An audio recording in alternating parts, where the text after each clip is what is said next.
exhausted and you feel like giving up.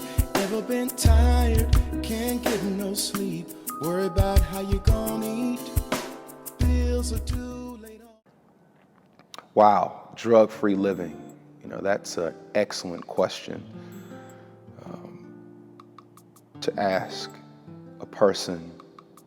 How can we as Americans attain, drug-free living or a drug-free lifestyle? And when we say drug-free, it's important to understand that that means to live a life outside of prescription medications. How can we live that type of life? Because to be on medications is something that a lot of people think is normal, but in most instances, it's due to habits that could be changed, could be altered, and if that were the case, then, it would be completely different.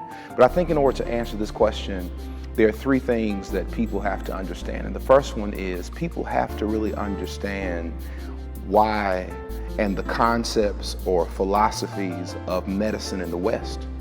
Now, here in America, the way medicine is practiced is if a person is sick or ill or hurting, you go to the doctor assesses that individual, but the doctor is trained to treat the symptom. If your toe hurts, you go to the doctor, he or she will give you something for toe pain. If your cholesterol is high, he or she will give you statin drugs to lower the cholesterol in the blood. If you have high levels of sugar in your blood or elevated levels of sugar in your blood, that doctor will give you a prescription or medication to lower. That's kind of what we know to be typical here in the West.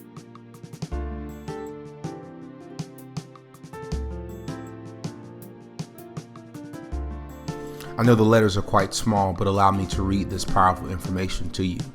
It says, symptoms are big business, $1 billion business.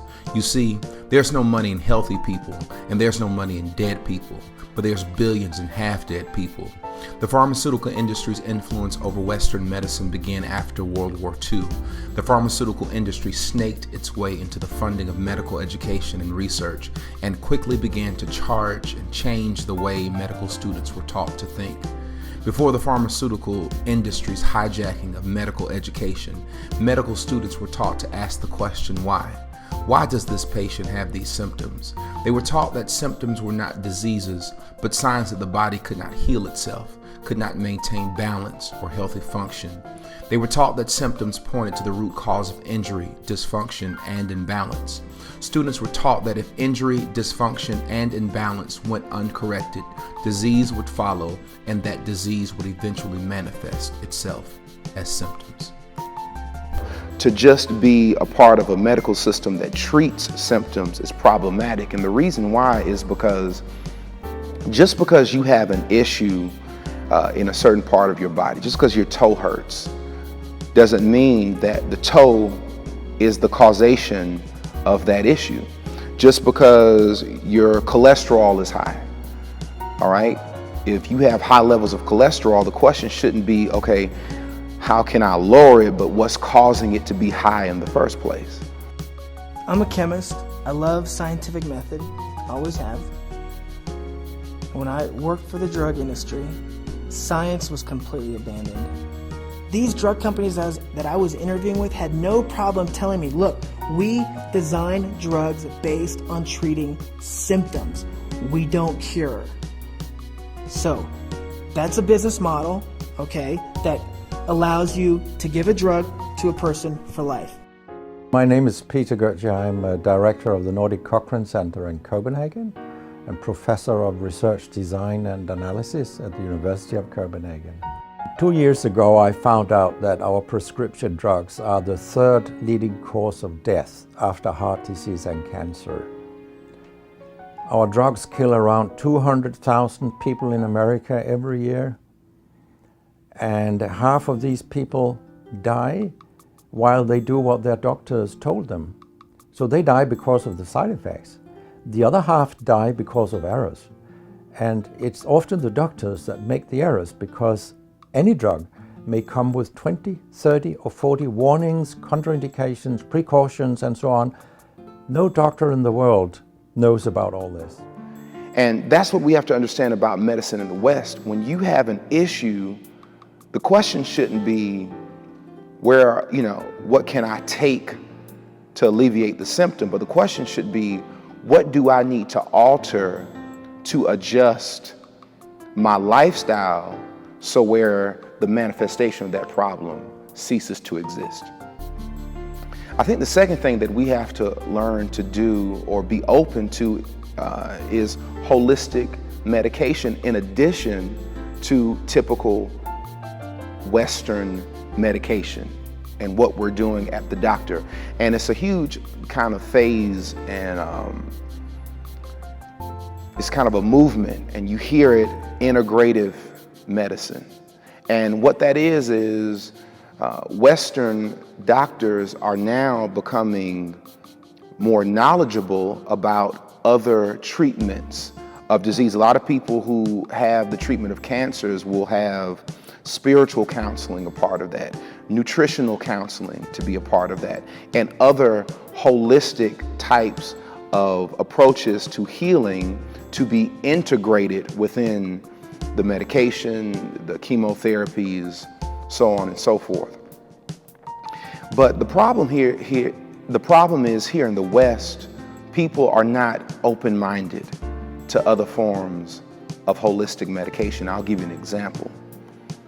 There's a man by the name of a healer, I call him a healer, Dr. Sebi, who healed people who had AIDS, healed people who had cancer, leukemia, autoimmune diseases like lupus.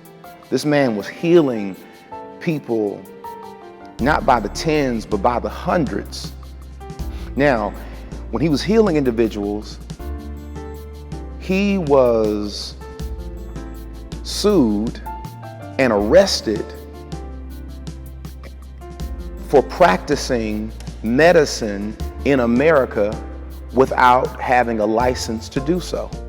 Okay, so let's deal with this, because there might be some folks out there that are looking in here and they're saying, well, how did you learn to do these things, one? And I would say, and I think we have something that we'll end up showing on the screen here, regarding in 1979, I think it was, you were charged in New York City with practicing medicine without a license. You were ultimately charged, indicted, and taken before the New York Supreme Court.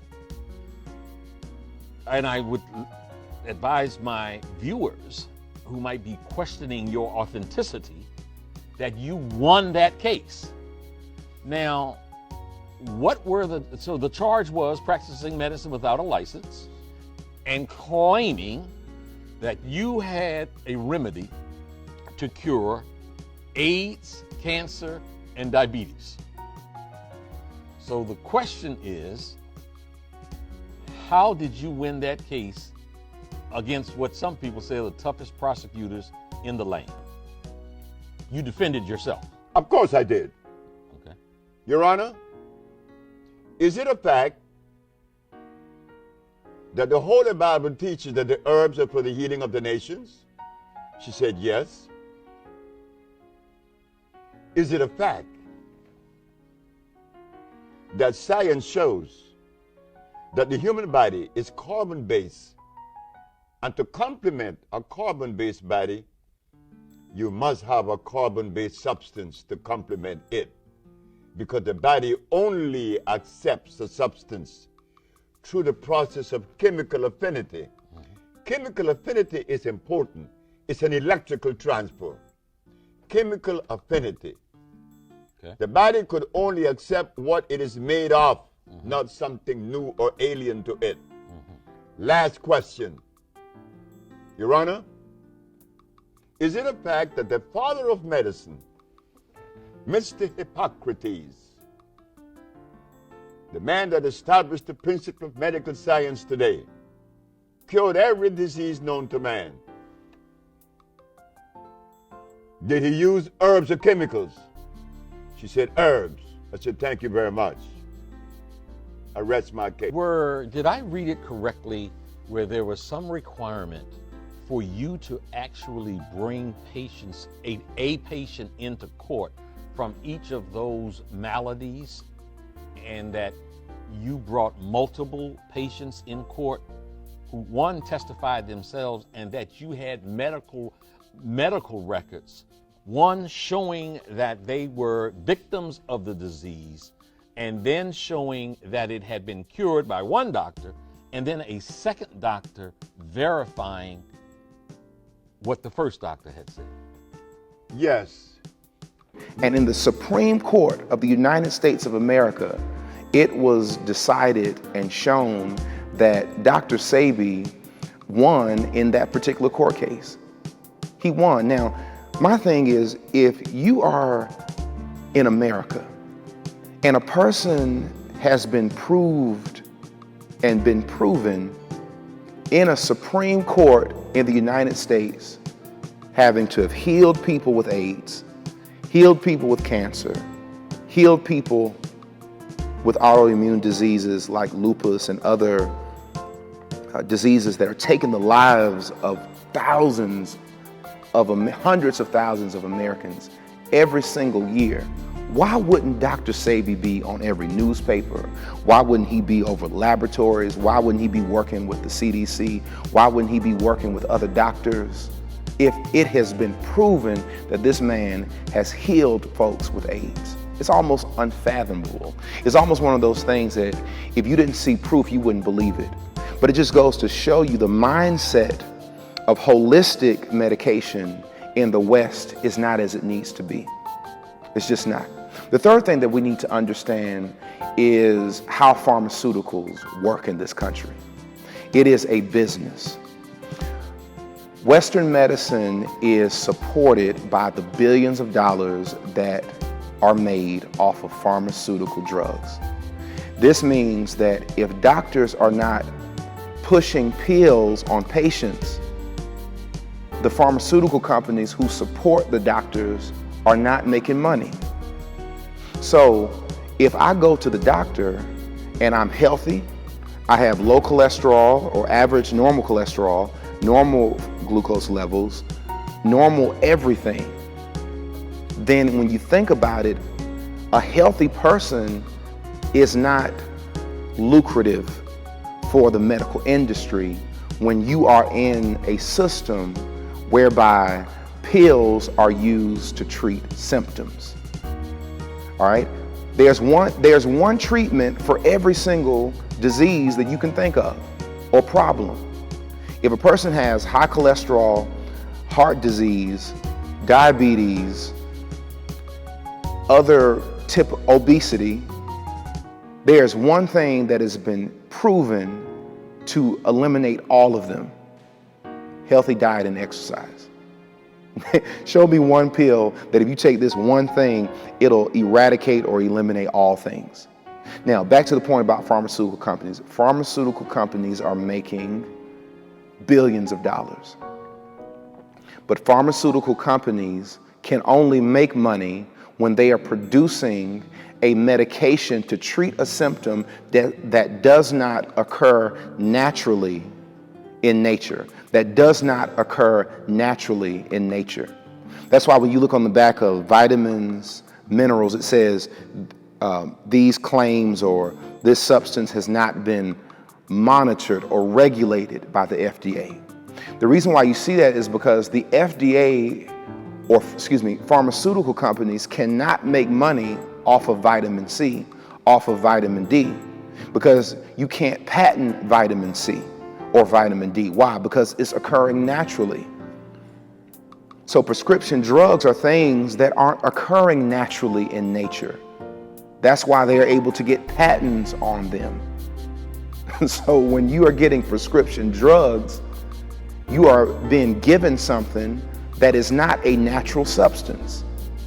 The best natural substance is a primarily plant-based diet full of fruits and vegetables.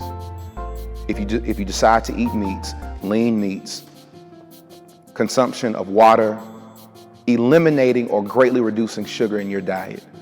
And when you eat like that, that's how we move ourselves to being drug-free. That's true drug-free living.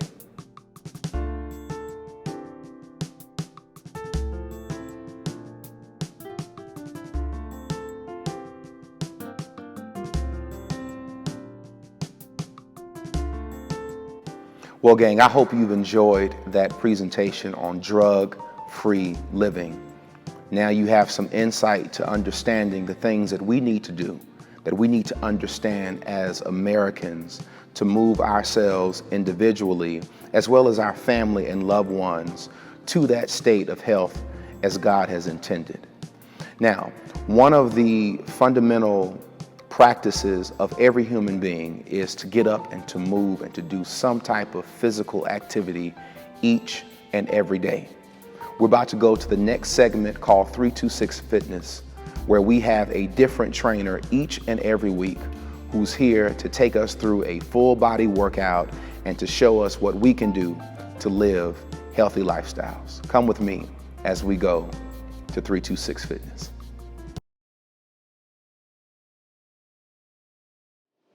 Hello, I am Lynette Mitchell, and I am a virtual health and fitness coach. I am the founder of Operation Sexy Body, and I want to welcome you to 326 Fitness. I am so excited to be with you today to work you out. I'm going to show you 4 total body exercises that you can do in the comforts of your home or wherever you may be. So let's get to it. I am so excited to be working out with you today, and I'm even more excited to showcase ankle weights, which are what we're going to use for our workout today. The greatest thing about ankle weights is that you can use them as well on your wrist. I'm going to take you through 4 exercises, and it's going to be a total body workout. So don't worry about one body part getting more love than the other. I'll take you through the whole body. So let's get started. Exercise number 1, jumping jacks. These are a great staple to get your heart rate warmed up, get your body nice and warm. 1 minute. Each of these 4 exercises that I'm going to show you are going to be for 1 minute each. Don't forget to breathe in through your nose and out through your mouth as you do them. Exercise number 2. We all love a good squat. So I want you to squat, and as you come up, I want you to rotate that opposite elbow on the outside of that opposite knee. So when you squat down, you lift up your right leg and bring that left elbow on the outside. Squat again and repeat on the left, down and up for 1 minute. Making sure when you squat, you're pressing through those heels as to not put pressure on your lower back. Exercise number 3, you're going to start off in your high plank. With any sort of plank position, you want to make sure that your shoulders and wrists are in alignment as to not put pressure on any other body part. As you are in your high plank, all I want you to do is tap the tips of your fingertips on the top of your shoulder, right, left. Again, you're engaging your core because you are sucking in that belly button all the way back to your spine, alternating right and left for 1 minute. Exercise number 4, the grand finale. So since we're already in our high plank, the only thing that we're going to do are mountain climbers. These are one of my favorite exercises. You're going to bring your knee into the chest, right leg first, and then left leg, back and forth for 1 minute. So this is a great way to end your total body workout, get that heart rate nice and high, and you can take your breather. Thank you guys so much for working out with me. I don't know about you, but I have worked up a sweat. I would love for you to follow me on social media. My Facebook is facebook.com/Operation Sexy Body, or you can follow me on Instagram, and that's Operation Sexy Body, and sexy is with an I. Monday through Friday, I post daily workout circuits just like the one you just saw here on 326 Fitness, but I would love for you to follow me and contact me for further details. Now that we've worked up a sweat, now it's time for the most important thing, our nutrition. Let's see what Dr. Joe is cooking up in 326 Kitchen.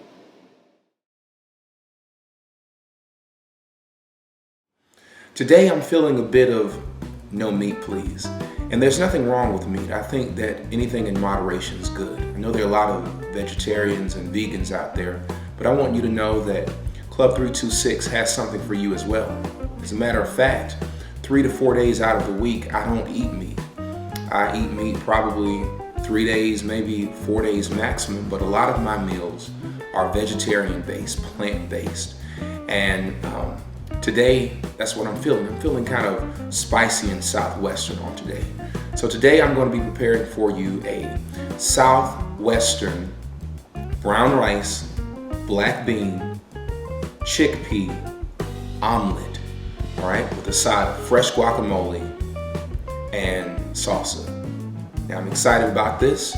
Let me show you all of the ingredients. All right, gang, here we got it.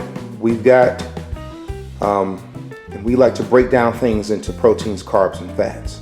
Where's my protein coming from? The eggs, 3 whole vegetarian-based eggs. So you can still eat right. These eggs, we got them when you use proper coupons. This was all a part of it. So you don't have to get low quality anything to still eat healthily. Protein is in the eggs. The carbohydrates are in my starches, the chickpeas, the black beans, the brown rice. You can see how easy this is. I didn't even have to prepare this because we did all of the carbs, if you recall earlier in the episodes, all together. We've got fresh guacamole. I'm going to make that, an avocado. I'm going to make the guacamole and show you exactly how to do it. I'm going to use a little bit of butter. Of course, this is not the whole serving. I'll cut just a piece, a tablespoon at best, but I am using all 3 eggs because this is going to be one solid meal. It's going to almost come out looking like a pizza. So let's go to the kitchen and get this whipped up and see what it looks like.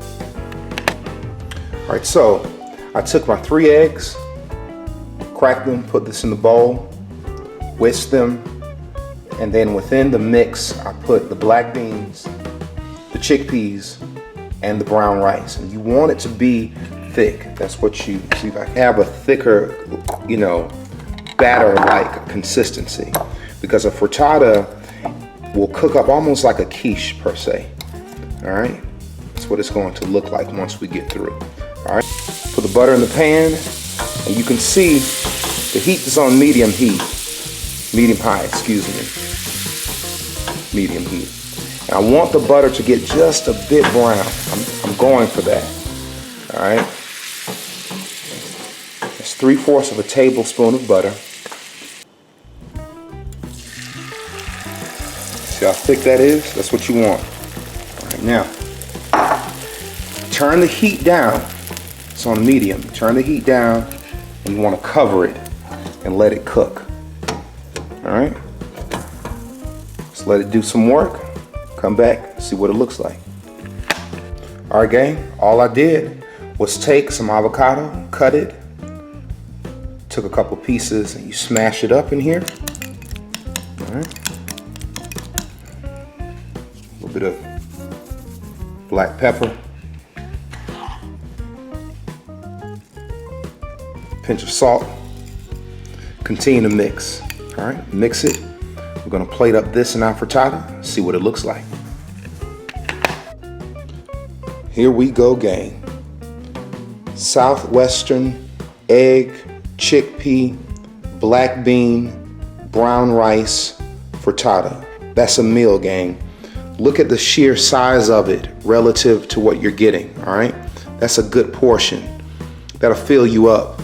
And I guarantee you that has a fraction of the calories that you get in one cheeseburger. You got protein in your eggs, you've got carbs in your black beans, your chickpeas, your brown rice, you have fats in the butter and the eggs. Homemade guacamole. All I did was cut an avocado, smash it, black pepper. Man, this looks good. Black pepper, salt. That's fat-free yogurt. When you get this, it's a fraction of the calories, but the same tartness of a sour cream. And what's drizzled over it is just sriracha. Just things that I have around the house. That's it, gang. Club 326. All right. Well, guys, here we are, the Southwestern egg, black bean, brown rice, chickpea frittata. Fresh guacamole, non-fat yogurt on top to substitute the fatness of the sour cream and sriracha. Things that were laying around my home, and I'm sure you've got a lot of things laying around your home that you can top things off with as well. I'm excited because when you understand that eating right is about balancing your meal choices, whole fruits, whole vegetables, real things that God made. Your meal should have a protein, a carb, and a fat. And I showed you that this wonderful, amazing looking meal, look at that. That's restaurant quality, all right? It's healthy, sustainable, but more importantly, it's tasty. $3.26. If I can do it, so can you. We're going to the next segment where we're going to share with you tips and tricks on how you can save money, how you can coupon to where this lifestyle is not something that you're just watching, but you're living it. Let's see what it tastes like. Man. A little bit of the...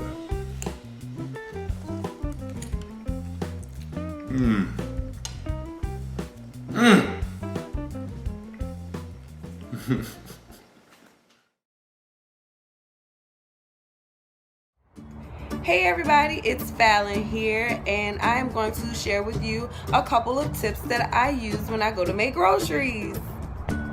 The first tip I have is to say that you should know your budget. I'm a foodie, meaning I eat out once or twice a week. So I'm not going to buy food for 5 days a week. I'm probably going to cook once a week and stretch that out for like 3 days. Once you have your budget, the next thing I would say is to buy your meats in bulk. So I go to the store once a month and I'll get chicken, shrimp, salmon is my favorite fish, some turkey meat if I want to make tacos for Taco Tuesday, or like just anything that you feel you would need throughout the month as far as meats. Lastly, I would say to shop local. I like to go to a farmer's market or the municipal market on Edgewood because they have the freshest fruit, the freshest vegetables, and they also have fresh meats. Thanks for listening. Back to you, Dr. Joe. Well, family, as we say each and every week, this presentation would not be complete if we just stopped with our bodies, with our emotions, but there must be spiritual food as well. The word of the Lord says in Romans chapter 8, verse 28, "For we know that all things work together for the good of them that love God, to those who are called according to his purpose." What a great text. What an inspiring word that gives us food for not only our minds, but our souls as well. For those of you who may be going through hardships, trouble in your home, financial difficulty, relationship problems, don't know what decision to make, I want you to understand when you are a child of God, the word of the Lord gives us all of the comfort that we need to know that at the end, everything is going to work out for your good. See, sometimes when you take things by themselves, they aren't good. They're offensive. They're hard. They cause pain. But when you take that same substance and you put it with other things, that thing that was once bad becomes good. As a child, I remember watching my mother bake cakes. And she used to always put vanilla extract, and I used to love how it would smell. That aroma of vanilla would be in the house. And I went to that small brown container. I was about to taste it, and my mother said, "Joseph, don't taste that." She says, "Baby, it's nasty. It doesn't taste good." I couldn't understand how something could smell so good, why it could possibly, and how it could possibly taste bad. Well, sure enough, I was disobedient. I tasted that vanilla and my mouth curled up. It was so bitter and disgusting. And I saw my mother take that vanilla extract to put it in the cake. And I said, "Mom, why are you putting that nasty stuff in the cake?" She says, "Baby, some things by themselves are bitter. Some things by themselves don't taste good. But when you mix it all together and you put it in the fire, that same thing that tastes so bitter will become something that's so sweet." I want you to know that what you're going through now It may be bitter by itself. It may cause pain by itself. But God is not through with you. God is going to mix all of that up together. And as you go through the fire, through his grace and his mercy, at the end, what was bitter will become sweet. You be well and you be blessed. And I hope this message inspires you and meets you where you are. Peace, love, and blessings. Well, gang, I hope you enjoyed today's episode, Drug-Free Living. Remember, when God's people are edified, God is glorified. And I thank God for the positivity of this message and this project that is uplifting and not to tear down. Be certain that you stay connected with me. Each and every day I post inspiring messages on Facebook, and you can follow me there at Truth Knowledge Light or on Twitter at Joseph L. Williams. If you're looking for a great transformative process or a great detox formula that tastes good, that is something that I know you'll love, money back guarantee, you can visit us at www.formyjourney.com. If you're looking to connect with a great house of worship, a church, if you're in the greater Atlanta area, be it Atlanta, Lithonia, or the greater Atlanta area, we want to invite you to the Place of Peace, Salem Bible Church. My father's the senior pastor, Jasper W. Williams Jr., and I'm the pastor, Dr. Joseph L. Williams. Be certain that you remain connected, but guys, listen, this particular episode would not be complete if I didn't give you your challenge. Your challenge this week is to do your best to emulate that wonderful Southwestern frittata. Listen, gang, it tastes amazing. I don't know if you were able to get all of my bliss that I was in when I ate that. It's amazing that awesome foods and awesome meals, don't have to break the bank for you to still enjoy them and for them to be practical and ideal for any budget. I want you to reenact that. Try your best. Mix and match. If you don't like the beans or the rice, put whatever veggies you like. If you want meat in it and you don't want to go vegetarian free, put the meat that you like in there. The key is to get you to cooking yourself, because when you cook yourself, you're able to monitor everything that goes into your vessel, as well as you're able to save a lot of money at the same time. Well, I hope this presentation has been a blessing to you. Until next time, you be well and you be blessed. Be certain that you stay connected at www.join326.club in the Facebook community. And when you have those wonderful pictures of that frittata, I want to see them. Be certain that you hashtag us at #Club326. Until next week, you be well, you be blessed, and we'll see you then. Peace.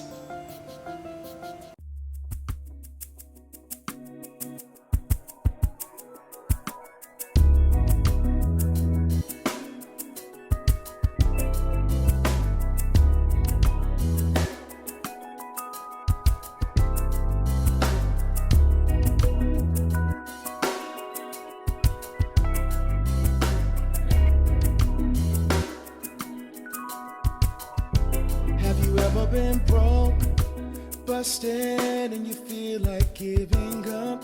Ever been tired, can't get no sleep, worry about how you gonna eat? Bills are due, laid off from work, trying to cope from all this pain and hurt that you feel inside.